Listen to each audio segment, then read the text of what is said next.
नमस्कार साथियों, स्वागत है आप सभी का आपकी अपनी पाठशाला पर। मैं हूं अंकित अवस्थी। आप है मेरे साथ में एक ऐसी खबर पर चर्चा करने के लिए जिस तरह की खबर आपने कभी यूक्रेन के खिलाफ रूस में होती हुई सुनी थी। आपने कई बार जब रशिया यूक्रेन कॉन्फ्लिक्ट शुरू हो रहा था तब रशियन बॉर्डर साइड में इस तरह की खबरें सुनी थी कि रशियन साइड में बहुत सारे रशियन एयरक्राफ्ट, रशियन जो टैंक्स हैं, शेलिंग्स हैं, या फिर जो सेना के लोग हैं वो लगातार युद्ध अभ्यास बेलारूस के बॉर्डर पर कर रहे थे, यूक्रेन के बॉर्डर पर कर रहे थे। यह घटना थी फरवरी 2022 से पहले की, और वही युद्ध अभ्यास तुरंत कन्वर्ट हो गया था वॉर के अंदर। अब रिसेंटली एक ऐसी खबर आप सुनने जा रहे हैं जो कि दुनिया में एक बार फिर से टेंशन बढ़ा रही है। क्यों? क्योंकि अब तक यूक्रेन और रशिया के कॉन्फ्लिक्ट में नाटो मेंबर्स इनडायरेक्टली तो यूक्रेन के साथ हैं, डायरेक्टली वो अभी तक यूक्रेन के साथ में नहीं उतरे हैं। लेकिन रिसेंट अभी जो आप खबर सुनने जा रहे हैं इसमें क्या है, 25 देश जो कि नाटो मेंबर्स हैं, हालांकि नाटो मेंबर्स इस समय 31 है, फिनलैंड नया मेंबर जुड़ा है, 25 देश, और उन देशों में भी जो जुड़े हुए देश हैं उसमें से 23 नाटो मेंबर हैं। जापान और स्वीडन गैर नाटो मेंबर हैं, नाटो एक तरह से नाटो प्लस कंट्रीज हैं। वो मिलकर के अपने 10,000 सैनिकों के साथ और 250 लड़ाकू विमान लेकर जर्मनी में एकत्र हुए हैं। और ये जर्मनी में एकत्र होकर 23 जून तक, 12 जून से लेकर 23 जून तक वॉर एक्सरसाइज एयर डिफेंडर करेंगे, जो कि नाटो की अब तक की सबसे बड़ी वॉर एक्सरसाइज है। यानी युद्ध होगा तो युद्ध से निपटने के लिए अब तक की सबसे बड़ी तैयारी करने के लिए ये लोग इस समय एकत्र हो चुके हैं और अपनी अभ्यास शुरू कर चुके हैं। आपको मालूम होना चाहिए, यूक्रेन के केंद्र को ध्यान में रखते हुए आप ये खबर यहां पर देख सकते हैं। NATO begins largest air force drill in its history. Bloomberg की खबर देखते हैं। NATO biggest air drill to fill German skies with fighter jets. NATO largest air force drill prepare to crisis situation. आप तमाम इन खबरों को यहां पर देख सकते हैं। Germany biggest NATO air drill. आप ये सुर्खी देखकर अंदाजा लगा सकते हैं कि ये कितनी बड़ी खबर है। जर्मनी ने अब तक का मल्टीनेशनल एयरफोर्स ड्रिल सबसे बड़ा शुरू कर दिया है। आपको मैं बता दूं, अगर आपको नाटो के बारे में थोड़ी जानकारी है तो अच्छी बात है, अदरवाइज नहीं है तो मैं आपको बता दूं कि अमेरिका और उसके सहयोगियों ने अमेरिका के हितों की रक्षा करने के लिए, या यूरोपियन वेस्टर्न वर्ल्ड के, या फिर ये कहिए पूंजीवादी देशों के हितों की रक्षा करने के लिए नॉर्थ अटलांटिक ट्रीटी ऑर्गेनाइजेशन नामक एक सहयोग संगठन बनाया था 1949 में, जिसका शुरुआती प्रयास था यूएसएसआर के खिलाफ लड़ना। यूएसएसआर का विक्टर 1991 के अंदर 15 देशों के अंदर हो गया। हालांकि 15 देश तो बन गए, लेकिन उसके बाद भी नाटो खत्म नहीं हुआ। नाटो आज भी एग्जिस्ट करता है और लगातार रूस को भी चैलेंज करने का काम और चीन को भी चैलेंज करने का काम कर रहा है। रूस को चैलेंज करते करते इनकी सदस्यों की संख्या बढ़कर 31 हो गई है। वहीं चीन को चैलेंज करने के लिए इन्होंने हाल ही में नाटो प्लस जैसी एक नई संस्था का भी गठन किया है।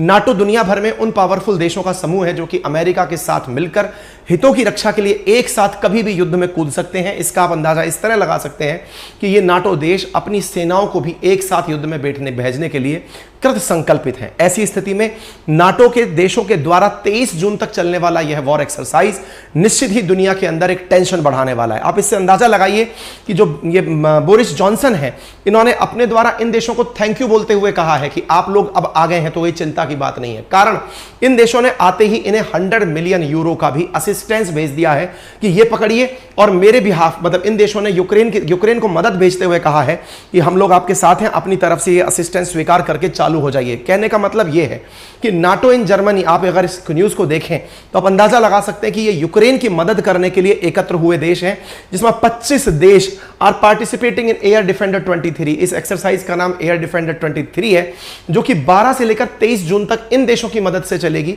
अगर आपसे पूछा जाए तो इसमें जापान और स्वीडन वो देश हैं जो कि गैर नाटो मेंबर हैं लेकिन इसमें पार्टिसिपेट कर रहे हैं। सबकी सब 31 देश इसमें पार्टिसिपेट नहीं कर रहे हैं। 23 नाटो मेंबर प्लस 2 गैर नाटो मेंबर इसमें शामिल हो रहे हैं।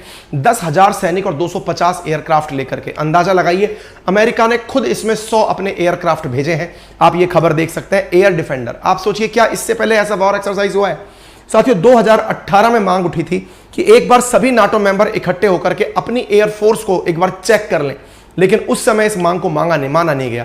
18 के बाद 19 कोरोना का काल रहा, 20, 21 कोरोना के पोस्ट कोविड इफेक्ट चलते रहे। 22 में रशिया यूक्रेन कॉन्फ्लिक्ट शुरू हो गया और 23 में आते आते इन्हें फाइनली ये समझ में आ गया कि भले ही कितनी भी रिसेशन क्यों ना आ रही हो जर्मनी में, लेकिन रशिया को रोकने के लिए ये बताना होगा कि अगर हमारे ऊपर प्रभाव पड़ा तो हम चुप बैठने वाले नहीं हैं। आप जानते होंगे, हमने पहले भी बताया है कि यूरोप का पहला देश बन चुका है जो रिसेशन में घुस गया है, दैट इज जर्मनी। अब जर्मनी की जो खस्ता हाल है उससे निपटने के लिए वो केवल सैंक्शन खेले, ये संभव नहीं है। इसलिए उसे जल्द लगता है कि नाटो मेंबर एक हो जाएं और एक होकर के हमले की प्लानिंग करें। क्या पता डर के मारे ही सही रशिया अपने हमले रोक दे, दुनिया में शांति स्थापित हो, रशिया यूक्रेन के बीच में शांति स्थापित हो। ऐसी स्थिति में इनके बीच में इस युद्धाभ्यास को किया जा रहा है। आप फ्लाइट्स को उड़ता हुआ देख सकते हैं। ये बड़ा यथार्थ क्वेश्चन कई लोगों के मन में बनेगा, यार ये सर कैसे कर लेते हैं? इनके तो घर में मतलब हालत खराब चल रही है, इनके प्रोटेस्ट चल रहे हैं, नाटो विरोधी प्रोटेस्ट चलते हैं इनके देश के अंदर, तेल नहीं है लड़ने के लिए, ईंधन मतलब लड़ने के लिए ये लोग अपने आप को हमेशा असहाय पा रहे हैं, इनके बावजूद ये लोग कैसे काम कर रहे हैं? केवल एक जवाब है इसका, और वो ये है कि अब युद्ध सहन करने की आवश्यकता नहीं है, क्योंकि जर्मनी वो देश है जिसने प्रथम विश्व युद्ध और द्वितीय विश्व युद्ध को खुद से इनिशिएट किया था। ऐसी स्थिति में ये देश अब दोबारा से सबको एकत्र करके इकट्ठा हो गया। और याद करिएगा, हमने एक बार एक सेशन किया था जिसमें बताया था कि जर्मनी की वजह से होगा तृतीय विश्व युद्ध। ये हमने एक बार एक सेशन किया था, गूगल करिएगा, मिल जाएगा आपको। क्योंकि जर्मनी के अंदर एक कीड़ा है लीडरशिप का कि भाई मैं हूं, और वास्तविकता भी है। इस समय अगर इकोनॉमीज की बात की जाए तो यूरोप के अंदर जो यूरोपियन यूनियन है उसमें सबसे बड़ी अर्थव्यवस्था जर्मनी ही है। दुनिया की 4th largest economy, even including Europe, अगर 4th लार्जेस्ट इकोनॉमी है तो जर्मनी है। हालांकि वह रिसेशन है, रिसेशन का अर्थ है जब 2 क्वार्टर तक वृद्धि दर नेगेटिव में रहे, घटती रहे, तो ऐसी स्थिति को रिसेशन में काउंट किया जाता है। लेकिन जर्मनी की रिसेशन के बावजूद वहां की पर कैपिटा इनकम, वहां की जीडीपी तुलनात्मक रूप से जितने वो लोग हैं उनके हिसाब से बहुत ज्यादा है। पर कैपिटा इनकम के हिसाब से वो लोग अभी भी कटोरा हाथ में लेने की स्थिति में नहीं है, और अपने हितों की रक्षा के लिए ये इस प्रकार के वॉर एक्सरसाइज को प्रभावित लागू कर रहे हैं। ठीक है ना? आप यहां पर देख सकते हैं एक बड़ा अचरज यहां देखने को मिला है, और वो ये है कि जापान ने भी अपने नाटो मेंबर्स के साथ साथ जेट्स भेजे हैं। जापान ने जब सेकेंड विश्व युद्ध के अंदर हिरोशिमा नागासाकी जैसे भीषण ब्लास्ट देखे, तब उसे यह समझ में आया कि उसे वॉर में पार्टिसिपेट नहीं करना है। लेकिन नॉर्थ कोरिया ने उसे भड़का कर अब ऐसा बना दिया है कि वो नाटो प्लस का मुख्यालय अपने देश में खुलवा चुका है, टोक्यो के अंदर। और तो और अब वो नाटो के साथ मिलकर के ड्रिल में भी जाने लगा है। आप सोचिए, अमेरिका की एक तरह की कॉलोनी है जापान, उसके बावजूद भी वो आज तक नाटो में शामिल नहीं हुआ। लेकिन नॉर्थ कोरिया और चीन के भड़काऊ बयानबाजी के चलते, नॉर्थ कोरिया के द्वारा दागी जा रही मिसाइलों के डर से फाइनली जापान भी अब जाकर शामिल हो चुका है नाटो की एक्सरसाइजेज में। यह दुनिया को दर्शाता है कि ये स्थितियां सामान्य की तरफ नहीं जा रही। आपको मालूम होना चाहिए, जापान और रूस के बीच में क्यूरिल आइलैंड को लेकर के विवाद है। सी ऑफ अखौस्त के अंदर रशिया द्वारा जापान को डराने के लिए अक्सर युद्ध अभ्यास किए जाते हैं। चीन के द्वारा भी जापान के ऊपर प्रेशर क्रिएट किया जाता है, उसे अमेरिका की कठपुतली दिखाकर ग्लोबल टाइम्स में मजाक बनाया जाता है। इसकी वजह से अब जापान खुद तैयार हो गया है कि मैं भी युद्ध अभ्यास में जाऊंगा और अपनी इकोनॉमी और अपनी ये जो वॉर एक्सरसाइज है इनको बहुत ऊंचाई तक लेकर जाऊंगा। आप देख सकते हैं यहां पर जर्मनी का बयान है कि हमारे लिए लोगों की रक्षा सबसे महत्वपूर्ण है। इस विषय को ध्यान में रखते हुए जर्मनी इस युद्ध के अंदर, इस युद्ध अभ्यास के अंदर उतरा। आप में से कुछ लोग पूछेंगे युद्ध अभ्यास में और युद्ध में क्या अंतर होता है? इस युद्ध अभ्यास के अंदर यह ख्याल रखा जा रहा है कि रशिया की जो वार प्लेन्स हैं उनको कैसे टारगेट किया जाए, कहां से, तो तीन तरफ से उड़ा करके वॉर एक्सरसाइज की जाएगी। सोचिए 12 तारीख से लेकर 23 तारीख के बीच में जब हवा के अंदर फाइटर जेट्स उड़ेंगे तो इतने सारे फाइटर जेट्स, 250 से ऊपर फाइटर जेट्स हवा में उड़ेंगे, ये सोच करके कि जर्मनी की डमी आर्मी को कैसे मारा जाए। ऐसी स्थिति में जर्मनी की खुद की फ्लाइट्स का क्या होगा? तो सुनने में आ रहा है कि जर्मनी की जो खुद की रेगुलर सिविलियन फ्लाइट्स हैं वो प्रभावित रहेंगी। लेकिन ध्यान रखा जा रहा है कि जर्मनी में बच्चों की छुट्टियां जब से शुरू होंगी उससे पहले वॉर एक्सरसाइज को खत्म कर दिया जाएगा। यानी जर्मनी अपने सिविल एविएशन को भी प्रभावित करते हुए ये वॉर एक्सरसाइज कर रहा है। इसका मतलब समझ रहे हैं आप कितनी बड़ी बात है ये? नाटो की अब तक की सबसे बड़ी एयरफोर्स की वो है ये। नाटो अपने आप में दुनिया का महानतम, उसकी भी महानतम वॉर एक्सरसाइज, और दिमाग में किसको रखते हुए? रशिया को। बोलकर कर रहे हैं कि हम रशिया के फ्लाइट्स को दिमाग में रख करके कि उनका मिग आएगा तो क्या करेंगे, सुखोई आएगा तो क्या करेंगे, उस प्रकार की ये एक्सरसाइज कर रहे हैं।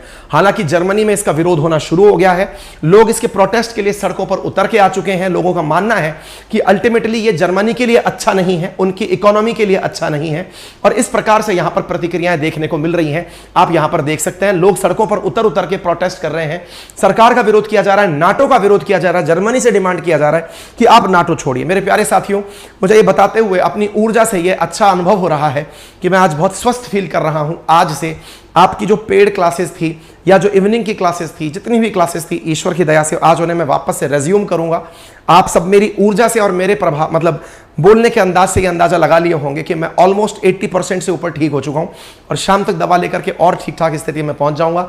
आप सबने इतना पेशेंस के साथ इतने दिन तक मेरा इंतजार किया, उसके लिए मैं हृदय की असीम गहराइयों से आपके लिए ऋणी हूं। बहुत बहुत आप सभी का धन्यवाद। मेरे प्यारे साथियों, आपको ऑलरेडी मैं जर्मनी के बारे में, आर्थिक मंदी के बारे में जानकारी दे चुका हूं, बता चुका हूं कि इनकी आर्थिक स्थिति किस प्रकार से विचलन की स्थिति में रही है। जर्मनी के ही कई जानकारों का कहना है कि जर्मनी इस स्थिति में फंसकर और ज्यादा आर्थिक मंदी में जाएगा, लेकिन जर्मनी का खुद का मानना है कि अब कब तक हम इस चीज को सहन करते रहेंगे कि केवल रशिया अपना अपना काम करता रहे, वो अपना तेल बेचे, अपनी अपनी ग्रुपिंग करे और हम चुपचाप बैठे रहें। इसलिए जर्मनी इस प्रकार के एक्शन ले रहा है। बाकी आपकी क्या राय है आप जरूर कमेंट बॉक्स में बताइएगा। चैनल पर नए हैं तो चैनल को सब्सक्राइब करना ना भूलें। और मेरे प्यारे साथियों, यदि आप में से कोई भी साथी मेरे साथ जुड़कर जीएस फाउंडेशन यानी कि मेरे द्वारा हिस्ट्री, ज्योग्राफी, पॉलिटी, इकोनॉमी का जो फाउंडेशन बैच है जिसका नाम भवानी है, जैसे हमने लास्ट टाइम सारथी बैच लॉन्च किया था, इस बार भवानी बैच है। 7 दिन के लिए एडमिशन है, रविवार 12 बजे तक के लिए आप यहां पे एडमिशन ले सकते हैं। मात्र 1999 में 4 सब्जेक्ट पूरी डिटेल पीडीएफ के साथ, proper live and recorded class के साथ, फास्ट फॉरवर्ड विद्या, सब तरह की चीजों के साथ आप लोगों के लिए उपलब्ध किया जा रहा है, जो कि UPSC, state PSC, railway, SSC सभी एग्जाम्स के लिए 4 बड़े सब्जेक्ट्स जो रिक्वायर्ड हैं वो आपको इस भवानी बैच के अंदर मिल जाएंगे। जो क्लासेस निकल गई हैं वो रिकॉर्डेड फॉर्म में मिल जाएंगी, जो क्लासेस आ रही हैं वो लाइव के फॉर्मेट में मिल जाएंगी। आप बाकायदा अपनी पाठशाला एप्लीकेशन पर जाकर डेमो देख सकते हैं, बाकायदा डेमो देखिए, उसको फील करिए, अगर आपको जमता है तो लीजिए। मात्र 1999 में है। मेरे प्यारे साथियों, हमने 7500 रुपीज में 17 सब्जेक्ट का राजस्थान प्रशासनिक सेवा का नटराज बैच निकाला था, उसके एडमिशन 7 तारीख को बंद हो चुके हैं। अभी ये जो बैच निकाला है इसका रविवार की मध्य रात्रि को एडमिशन बंद हो जाएगा।